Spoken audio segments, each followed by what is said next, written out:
এতিয়া মতে মানে পুৰা জানকাৰী এতিয়া পোৱা নাই। কালি কি হ'ল যে কালি মই 6টা বজাত মই বাহাদুৰ চাৰিআলি আছিলোঁ। চাৰিআলি পৌছাৰ এই গাঁৱৰ কোনোবা ল'ৰা মোক ফোন মাৰিছিলে যে এনেকুৱা ঘটনা হৈ গ'ল, এটা ছোৱালীৰ লগত এনেকুৱা, মোৰ ঘৰ ওচৰতে এটা ছোৱালীৰ লগত এনেকুৱা বলাৎকাৰ হৈছে। বলাৎকাৰ হোৱাৰ পিছত সি অলপ বেয়া কণ্ডিশ্যনত মানে গৈ আছিলে। এজন টুকটুকি ল'ৰা তাক উঠাই মেলাই আৰু তাৰপিছত সি পুলিচক ইনফৰ্ম কৰিলে না পুলিচ গাড়ী আহিলে, সেইটো মই ভালকৈ জানকাৰী পোৱা নাই। আৰু তেনেকুৱা পুলিচ তাক ইয়াত লৈ আহিলে, বৰডুবি থানাত লৈ আহিলে। বৰডুবি থানাৰ পৰা এই আপোনাৰ তিনিচুকীয়া মেডিকেল কলেজত এডমিট কৰিলে। এডমিট কৰাৰ পিছত আমি তাতে গৈছিলোঁ, আমি তাত আছিলোঁ। তাত 11:30 মিনিমাম 11:30 বজালৈ আমি তাতে থাকি গ'লোঁ।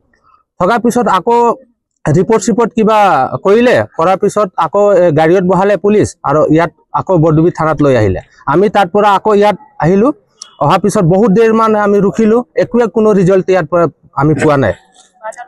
আৰু ক'ত হৈছে, ক'ত ৰাখিছে, মেডিকেলত আছে না থানাত আছে ছোৱালীজনী, এতিয়াও আমি দেখিবলৈ পোৱা নাই।